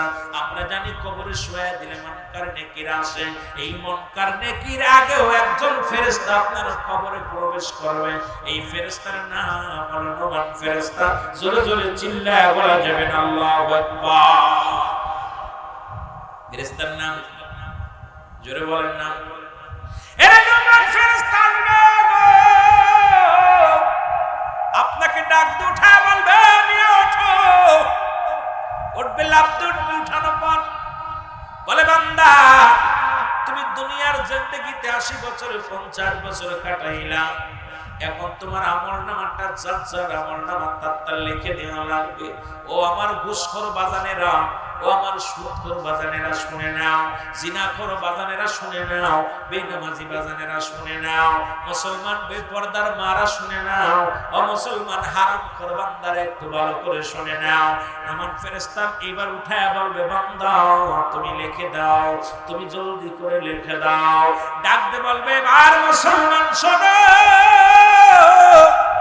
নোমান ফেরেশতার হাতের মধ্যে দুই টুকরা কাপড় কাগজ থাকবে একটা হলো নেকির আমল একটা হলো মদির আমল একটা হলো বদ আমল, একটা হলো নেক আমল। এই আমলের কাগজ নিয়ে আপনার কবরে হাজির হয়ে যাবে। ডাকতে বলে বান্দা এই নাও তুমি নেকির আমলটা নাও। কত ওয়াক্ত নামাজ পড়েছিলা, কত রাকাত নামাজ আদায় করেছিলা, কত জায়গা মাহফিলে বসেছিলা, কত জায়গা দান খয়রাত করেছিলা, কত ওয়াক্ত সালাত আদায় করেছিলা, কত জায়গা তুমি পর্দার বিধান মেনেছিলা। দুনিয়ার মধ্যে কষ্ট পেয়েছো, সুদ খাও নাই, ঘুষ খাও নাই, দুনিয়ার মধ্যে অন্যায় পথে চলো নাই। বান্দা এই নাও তুমি নেকির আমলটা নাও। বান্দা নেকির আমলটা পাইয়া অত্যন্ত খুশি হয়ে যাবে, এমন বেগে আশ্চর্য হয়ে যাবে, খুশি হয়ে যাবে, আর বলবে বান্দা ও আল্লাহর ফেরেশতা আমার আমলটা তো অনেক সুন্দর, আমল নামাটা এই যে আমরা মনে করি কিরামান কাতিবিন লিখে রাখছে, মুসলমান শুনে নাও এর যার আমল নামা তার লেখা লাগবে রে। তুমি যে পীরের মুরিদ হও না কেন, যে কুতুব হও না কেন, যার আমল নামাটা তার লেখা লাগবে রে মুসলমান। এবার ডাকতে বলে বান্দা তুমি লেখো। বলে আমি লেখবো কেমনে, আমার কাছে তো কলম নাই। ডাকতে বলে বান্দা ওই কলম হলো তোমার ডান হাতের শাহাদাত আঙ্গুল মোবারক, যে আঙ্গুলের ইশারায় রাহমাতুল লিল আলামিন চন্দ্রকে যে খণ্ডিত করেছিল। খাজা ফরিদপুরি যে আঙ্গুল লাগাইয়া শত শত মুর্দাদের জিন্দা করেছে। জোরে জোরে বলেন ঠিক কিনা? আর একটু জোরে জোরে চিল্লায়া বলা যাবে না আল্লাহু আকবার। এ মুসলমান আমার দেশে অধিকাংশ আলেম এই আঙ্গুলের দাম জানে না রে। আঙ্গুলের কত দাম! এই শাহাদাত আঙ্গুল মুবারক দিয়া আপনার কলম লাগাইবেন, কলম হবে। ডাকতে বলবে বান্দা তাড়াতাড়ি লেখো। বলে আমি কলম পাইলাম, কালি তো নাই। বলবে কালি হলো তোমার মুখের থুতু মুবারক। ডাকতে বলবে বান্দা তোমার মুখের থুতু মুবারক হলো তোমার কালি। আমি যুবকদের হাতে ধরে বলে যাই, পায়ে ধরে বলে যাও যুবক, আর মুখের মধ্যে বিড়ি খাস না, মুখের মধ্যে গাঁজাই টানবিস না, এই মুখ দিয়ে আর মদ পান করিস না, এই মুখ দিয়ে আবার খাস না, এই মুখ দিয়ে অন্যায় করিস না। ও যুবক এই মুখ দিয়ে কাউকে গালি দিস না, এই মুখ দিয়ে কাউরে কষ্ট দিস না। আল্লাহর কসম এই মুখের থুতু মুবারক হবে কালি,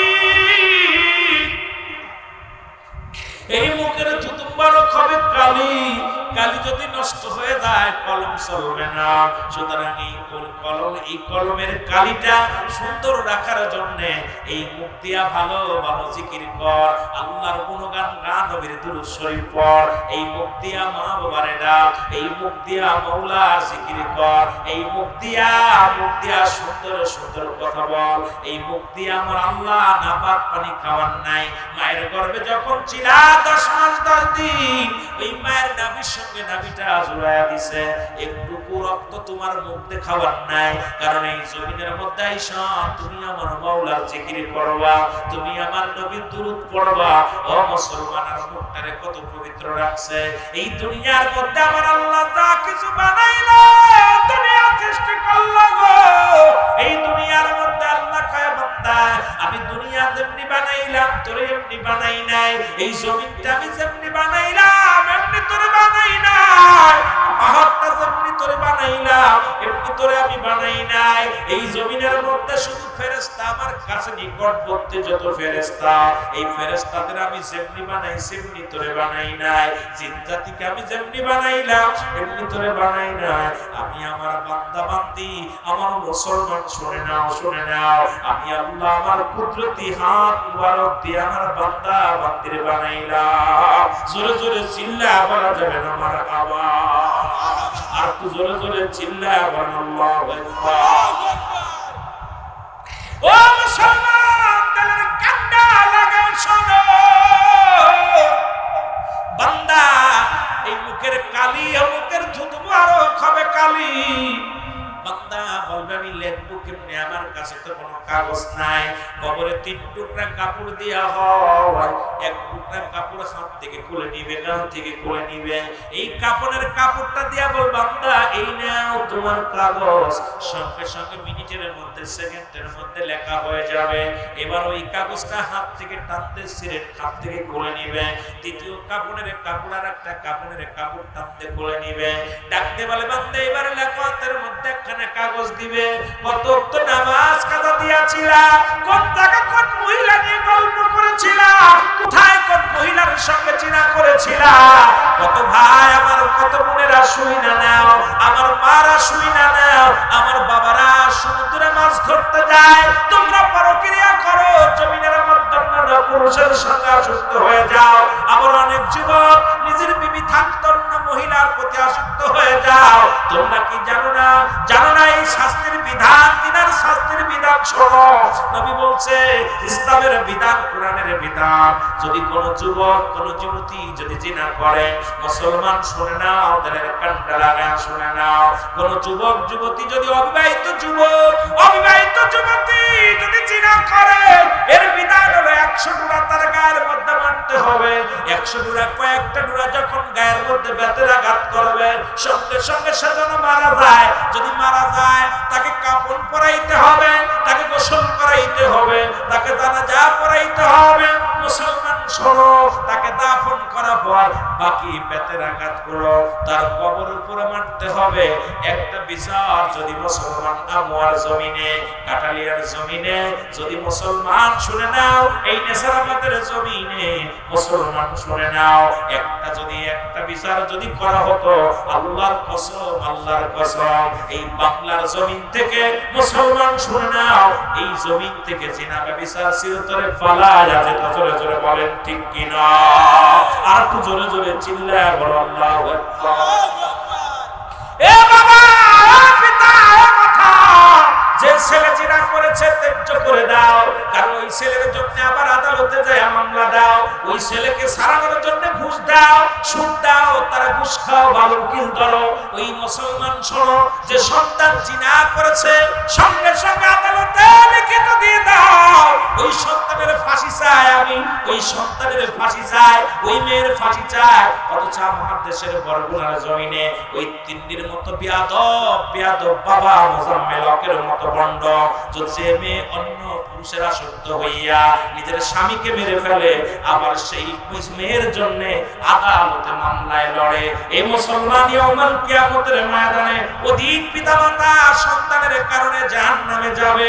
আমার আল্লাহ কয় বেঈমান মুনাফিকদের জন্য একটা নয়, দুটি নয়, 7টা জাহান্নাম প্রস্তুতি করে রাখছি। আল্লাহ বলেন বিসমিল্লাহির রাহমানির রাহিম, উইদ্দাতুল কাফিরিন।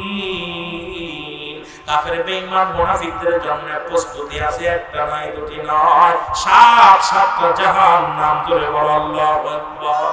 এর পত্রিকা খুললেই, মিডিয়া খুললেই দেখি বরগুনার জমিনে একজনের পাওয়ার একজন লইয়া যায়। এ ভণ্ড ভণ্ড ভণ্ড, মেয়ের লাগে বাবা পরকীয়া, মুসলমান শোনো, মায়ের লগে বাবাই জিনা করে, এর সেই তো দুঃখ আর থাকতে পারে না রে মুসলমান, শুনে নাও।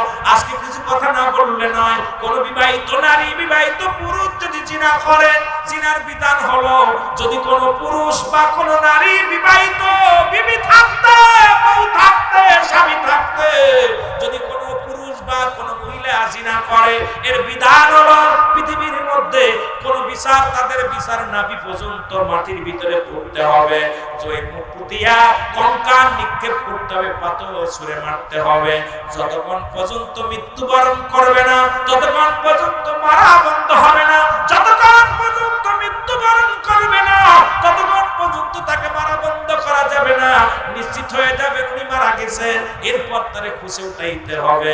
উঠায়া তার কবর দেওয়া যাবে না, তার জানাজা পাবে না। ওই জিনাকারী পুরুষ, জিনাকারী নারী, বিবাহিত জিনাকারী নারী, বিবাহিত জিনাকারী পুরুষ, উনি কবর কি পাবে না, গোসল পাবে না, উনি কাফন পাবে না, উনি দাফন পাবে না। ওনার দেহখানা দিবলয় মানুষের সামনে কুকুর শিয়াল দিয়ে খাওয়ায়া দিতে হবে। মুসলমান শুনে নাও, আজকে যদি একটা, যদি এই বরগুনার জমিনে, মুসলমান ঝালকাঠির জমিনে, আমার জমিনে, মুসলমান শুনে নাও, শুনে নাও, একটা বিচার যদি হতো, আমার বিশ্বাস পরের বললগে আর এইরকম অন্যায় করতে পারত না। অন্য বেগানা পুরুষ আর অন্য বেগানা নারীর কাছে পুরুষ মেয়ে কোনদিন একাকার মিলত না। জোরে বলেন ঠিক কিনা? বিবাহিত নারী, বিবাহিত পুরুষ জিনা করলে মৃত্যু একমাত্র শাস্তির বিধান, তার মৃত্যু। আর মৃত্যুর পরে তার লাশ কোনো দাফন করা যাবে না। ওই মৃত্যুর লাশ, ওই পুরুষ ওই নারীর লাশ কোনো দাফন কোনো আপনার কোনো গোরস্থানে দেওয়া যাবে না। কার লাশ দিবালয়ে কুকুর শেলতে খাওয়ায় দিতে হবে। কারণ জিনাকারীর লাশ, জিনাকারী পুরুষের লাশ, জিনাকারী নারীর লাশ দাফন কাফন হবে না, হবে না, হবে না। জোরে বলেন ঠিক কিনা?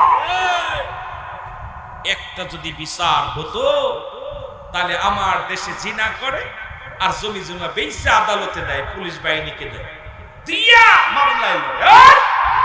জিনাকারী সন্তান, জিনাকারী পিতা, জিনাকারী পুত্র ত্যায্য করে দাও। এই সন্তান জাহান্নামে তোমাকে নিয়ে যাবে। কপাল ছুলতেছ মসজিদে যাইয়া, কপাল ছুলে ফেলেছো। তসবিহ টিপতে টিপতে হাতে কড়া পরে ফেলেছো। ছেলে জিনা করে, মেয়ে জিনা করে, আল্লাহর আদালতে কি জবাব দিবে? জবাব দিতে হবে। এটা হলো শাস্তির বিধান। এখন এইটা যদি হতো, আমি প্রায় দেখি আপনার মনে হয় বাংলাদেশে বড়কিরিয়া জেলা থাকলে একটা আপনাদের পাশের জেলা বরগুনা জেলা। জোরে বলেন ঠিক কি? রাগ করেন? আমি প্রথমে দেখি খালি বরগুনা, খালি বরগুনা। এইটা বাবা মেয়ের দর্শন করছে, মার কোন খালাতো ভাইয়ের লগে চলে গেছে, চাচাতো ভাইয়ের গর্ভে সন্তান, এর সন্তান ওর গর্ভে। আমি কষি ধরলো কিরে। আর একটা কারণ হলো বরগুনার মানুষ, অধিকাংশ মানুষ হলো রিজিকের তারণ্যায় তারা সমুদ্রে থাকে, কষ্ট করে। আহা! আর এই সুযোগটা কিছু বগাটে, কিছু বদমাইশ পিতা, বদমাইশ গার্জিয়ান, তারা এই সমাজের মধ্যে থাকে।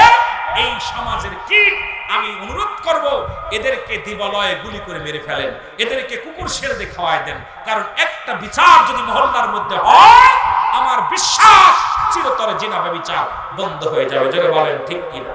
আরো জোরে বলেন ঠিক কিনা? রাগ করতেছেন? আপনার সন্তান আপনার কাছে আমানত, আমানত খেয়ানোর কথা, আর খেয়ানতের অধিকার আপনার নাই। ছেলে আপনার, মেয়ে আপনার, এটা কার মাল? জোরে বলেন কার মাল? আস্তে কইতেছেন কেন? জোরে কর না কেন? কার মাল? আল্লাহর মাল। আর আপনি তার জন্য আদালত করেন। জিনাখোর, মদখোর, নারীখোর সন্তানগুলো ছেড়ে দাও। এই সমস্ত বেনামাজি, ঘুষখোর, সুদখোর, এগুলো সবগুলো হিসাব করে মিলাই দেখলাম এখন বাংলাদেশে 99% সুদখোর, ঘুষখোর হলো শিক্ষিত মানুষ। যদি বলেন ঠিক কিনা? আমার দেশে বড় বড় অফিসাররা সুদ খায় আর ঘুষ খায়। যদি কোন ঠিক কিনা? বড় বড় অফিসাররা ঘুষ খায়। আমার দেশে ভ্যান চালকে ঘুষ খায় না, আমার দেশে রিক্সা চালকে ঘুষ খায় না, আমার দেশে কৃষক ঘুষ খায় না। আমার দেশে ঘুষ খায় বড় বড় মন্ত্রণালয়ের সচিব, বড় বড় অফিসার, বড় বড় বড় বড় বড় বড় অফিসার গুলো এসির মধ্যে বইয়া বইয়া লক্ষ লক্ষ টাকা ঘুষ খায়। সুতরাং আমি হিসাব করে মিলাইলাম, বাংলাদেশের সবচেয়ে দুর্নীতিবাজ হলো আমার দেশের শিক্ষিত পার্সেন্ট বেশি। জোরে বলেন ঠিক কিনা? আরো জোরে বলেন ঠিক কিনা? কথা আওয়াজ আসতে হয় কেন? কথা কয় না কেন?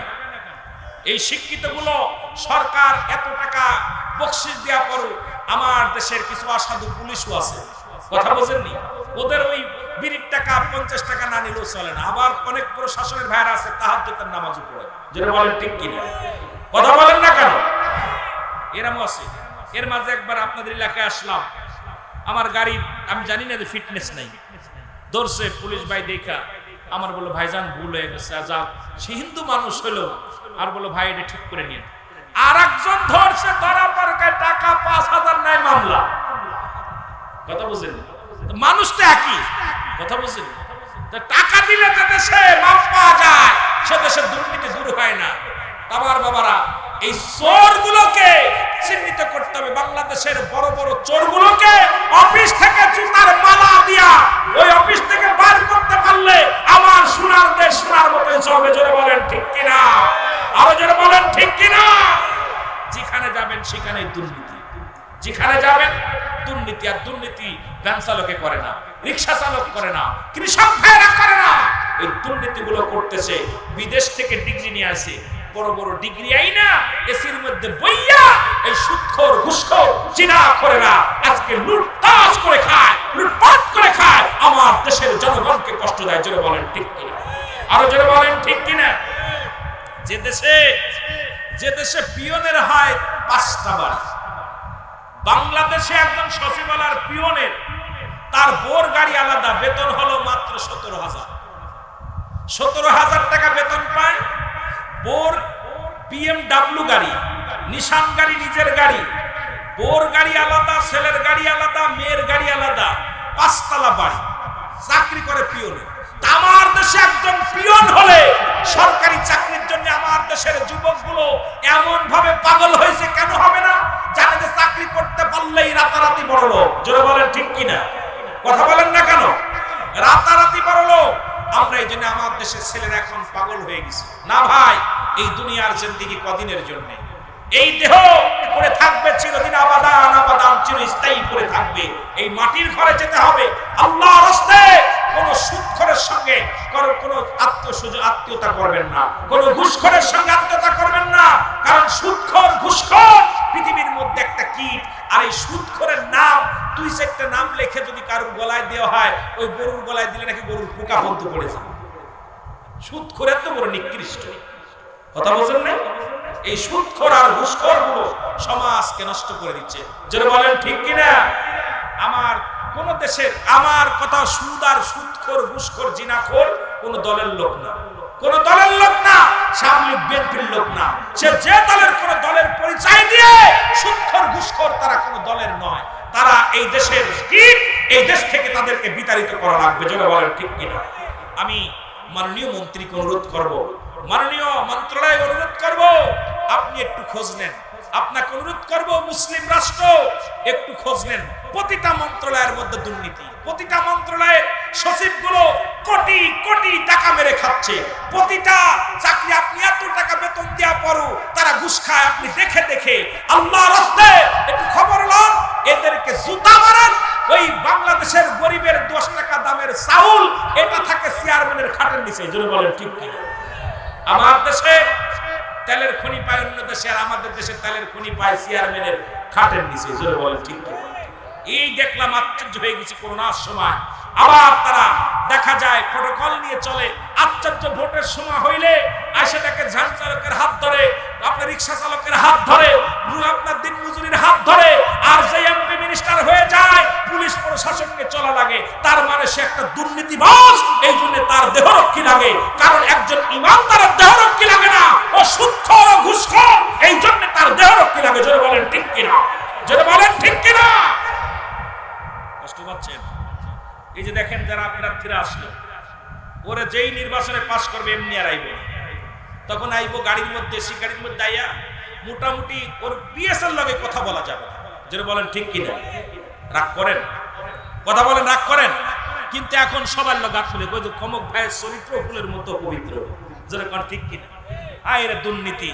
এগুলো এই জন্য আমি আপনাদেরকে বলে যাব, যে লোকটা সমাজে আপনি পাশে পাবেন, সে যে দলের লোক হোক না কেন, সে যে দলের লোক হোক না কেন, যাকে দুঃখে সুখে পাবেন, যে সদা সর্বদাই আপনার জন্য আপনার সহযোগিতার হাত বাড়াই দিবে, মাথায় যে হাত বুলাতে পারে, যে ব্যক্তি আপনার উন্নয়নের জন্য কাজ করবে, যিনি ঘুষ খায় না, দুর্নীতি করে না, এমন একটা লোককে ভোট দিবেন। আল্লাহর আদালতে আপনি জবাব দিতে পারবেন। নয়তো এই সুদখোর, ঘুষখোরকে নির্বাচিত করার পর আল্লাহর আদালতে আপনি জবাব দিতে পারবেন না। যেটা বলেন ঠিক কিনা? সে যত বড় জান্নেওয়ালা হোক, বন্নেওয়ালা হোক। আমি আপনাদেরকে বলে গেলাম, হয়তো আমার পরে অনেক প্রার্থীরা কষ্ট পাবে না। যে ব্যক্তি আমার দুঃখে থাকবে, সুখে থাকবে, এই লোকটাকে আমরা চাই। জোরে বলেন ঠিক কিনা? এই লোকটাকে চাই, যে লোকটা সদা সর্বদাই পাশে পাবো। যে ব্যক্তি আমরা কিচ্ছু চাই না তার কাছে, চাই শুধু ভালোবাসা। জোরে বলেন ঠিক কিনা? কিচ্ছু চাই না, কিন্তু হাতটা মিলানোর সময় মিলাই না, ময়লা লাগবে। জোরে বলেন ঠিক কিনা? হাইরে দুর্নীতি, এইগুলো আগে দমন করতে হবে, এগুলো দমন করতে হবে, তবে আমার দেশ সুন্দর চলবে। যেটা বলেন ঠিক কিনা? আমার দেশ তবে কি হবে? কথা বলেন না কেন? কথা বলেন না কেন? সুন্দর চলবে।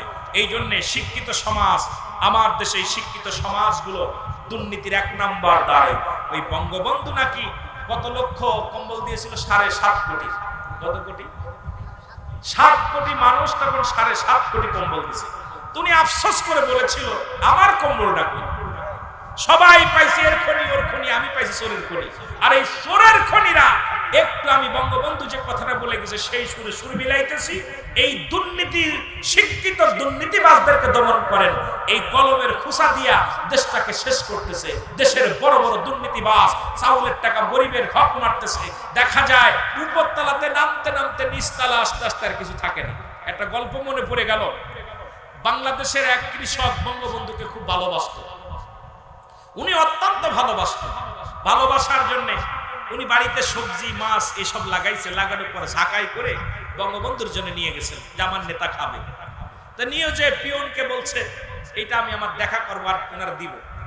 এখন দেখা করা যাবে না, এগুলো দিয়ে যাও। নিয়ে গেছে। তো সবজিগুলো দেখা বলছে, বঙ্গবন্ধু বলতেছে কি আনছে? গ্রাম থেকে এক কৃষক আপনার জন্য এগুলো নিয়ে আইছে। তা কয় উনি 20 টাকা দিছে, এই টাকাটা ওনাকে গ্রাম ওনার দিয়ে দাও। পিয়ন চিন্তা করছে 20 টাকা দিব, 10 টাকা পকেটে রেখে 10 টাকা ওনারা দিছে। 10 টাকা দোতলাইতে নামতে নামতে 10 টাকা হয়ে গেছে। এখন 10 টাকা দিয়া পর বঙ্গবন্ধু ওই মিটিং করতেছে। মিটিং এর সময় এখন পিয়ন ভাই টাকা নাও। কেন টাকা নেব না? আমি সবজি নিয়ে আইছি গ্রাম থেকে, মাছ নিয়ে আইছি, তাজা টাটকা খাবার নিয়ে আইছি আমার নেতারে খাওয়ানোর জন্য। আমি আমার নেতাকে ভালোবাসি। আমার ক্ষেতের ফসল আমি নিয়ে আইছি আমার নেতার জন্য। আমি টাকা নিব না। বাজারে বিক্রি করলে আমি টাকা পেতাম, আমি বেশি নাই, আমার নেতার জন্য আনছি। দুজনে ধাক্কা ধাক্কি লাগাইছে। বঙ্গবন্ধু নেমে চলে আসছে। আল্লাহু আকবার বলেন। আরো জোরে বলেন আল্লাহু আকবার। বঙ্গবন্ধু নেমে চলে আসছে। আয়সা দেখে ধাক্কা ধাক্কি বলতেছে। এখন কৃষক বলতেছে স্যার আমি আপনাকে ভালোবাসি, আমার পুকুরের মাছ, আমার ক্ষেতের আমি সুন্দর সবজি আনছি আপনার জন্য, আর আপনার পিয়ন আমাকে 10 টাকা ধরায় দিচ্ছে। বঙ্গবন্ধু আর বুঝতে বাকি নাই। বঙ্গবন্ধু বুঝতে বাকি নাই যে ব্যক্তি দোতলাতে নাইমা নিচতলায় আসতে আসতে 20 টাকা ভাগ হয়ে যেতে পারে। এই দেশে যদি সোনার খনি থাকে গরিবের পর্যন্ত আসবে না, আমাদেরকে সান্ত্বনা শুরু দেবে এই বাটপার গুলো। জোরে জোরে চিল্লায় বলেন ঠিক কিনা? আরো জোরে জোরে বলেন ঠিক কিনা? এই জন্য আমি আমার নেতাদেরকে বলবো, এই চোর বাটপার গুলো আপনাদের পাশে যারা আছে এদেরকে ভালো করে রিসার্চ করেন। চোর বাটপার গুলো পাশ রাখেন না। এই পা চাটা স্যান্ডেল চাটা গোলাম গুলো আপনাদের শান মানকে নষ্ট করতেছে। জোরে বলেন ঠিক কিনা? আপনাদের ইজ্জতকে নষ্ট করে। এর জন্য দায় আপনারা মানুষের কাছে খারাপ হইতেছেন। এই জন্য আপনি দেখে শুনে যাকেই রাখবেন, যাকেই পাশে রাখবেন, দেখবেন এর চরিত্রটা কি, এর ব্যবহারটা কেমন, এর কালচারটা কেমন। এই ভালো মানুষগুলো পাশে রাখেন, অবশ্যই শান্তি ফিরে আসবে। জোরে বলেন ঠিক কিনা? কষ্ট পাচ্ছেন আপনারা? আমি কারোর বিরোধিতা করতেছি? কথাগুলো সুন্দর আপনাদের বোঝানোর জন্য কথাগুলো বলতেছি। একটু মহব্বতের সঙ্গে দুরূদ শরীফ পড়েন। আল্লাহুম্মা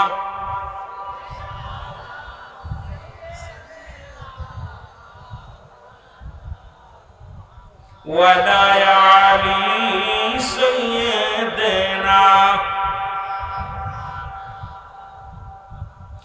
মুসলমান 2 নাম্বার 3 নাম্বার হলো ওই 2 নাম্বার বলতেছিলাম, খারাপ আমলটা লেখা যখন দেখবে চিৎকার করবে ব্যক্তি, লিখতে চাইবে না, তাকে আঘাত করা হবে, তাকে মার দেওয়া হবে। ডান পাশের মাটিগুলো বাম দিকে চাপ মারবে, উপরের মাটিগুলো নিচের দিকে চাপ মারবে, এক একটা গম্বুজ দিয়া হাতুড়ি দিয়া বাড়ি মারবে।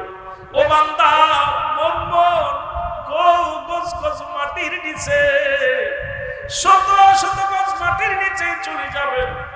আবার তাকে টেনে উসরে উঠানো হবে। বান্দা যতক্ষণ পর্যন্ত লেখা হবে না, আঘাত বন্ধ হবে না রে মুসলমান, আপনার আমলনামাটা নিজেরই লেখা লাগবে। এই জন্য আপনাদের পায়ে ধরে বলে যায়, হাতে ধরে বলে যায়, আজ থেকে না বলবেন, খাস তওবা করবেন। আল্লাহ আজকের এই মাহফিল থেকে তওবা করলাম, আজ থেকে আর সুদ খাবো না, আজ থেকে ঘুষ খাবো না, আজ থেকে নামাজ ছাড়বো না, আজ থেকে কারোর পরনিন্দা করবো না, কাউকে কষ্ট দিব না, এই দুনিয়ার মধ্যে কাউকে দুঃখ দিব না। আল্লাহ শরীয়তের বিধান মেনে চলবো, দুনিয়ার মানুষের হক নষ্ট করবো না, তোমার হক নষ্ট করবো না। আল্লাহ ইসলামের বিধান মেনে চলবো। জোরে জোরে চিল্লায় বলেন আমিন। আজ থেকে তওবা করবেন। আল্লামা কুতুবী রাহমাতুল্লাহ বয়ান করে, বান্দা যখন কবরের ভয়ে, জাহান্নামের ভয়ে চোখের পানি ছেড়ে খাস তওবা করে আল্লাহ বলে ডাক দেয়, আল্লাহ এই বান্দার জিন্দেগীর গুনাহগুলো মাফ করে দেয়। জোরে বলা যাবে না সুবহানাল্লাহ? আর একটু জোরে বলা যাবে না সুবহানাল্লাহ? সুতরাং আপনাদেরকে বলতে চাই, আজ থেকে তওবা করবেন, খাস তওবা। 12টা বেজে গেছে, আর দূরে যাব না। আমাদের দরবারের নিয়ম আছে 12টার উপরে আর মাহফিল করা যাবে না। তারপরেও 12, সাড়ে 12টা বেজে যাবে, তার বেশি বেজে যাবে, দোয়া করতে করতে সময় লেগে যাবে। আপনাদেরকে অনুরোধ করব, আজ থেকে আমরা খাস তওবা করব। আল্লাহ আমাদেরকে মাফ করে দাও, আমরা অন্যায় করেছি, অপরাধ করেছি, জুলুম করেছি, নফসের জুলুম করেছি। আল্লাহ নফসের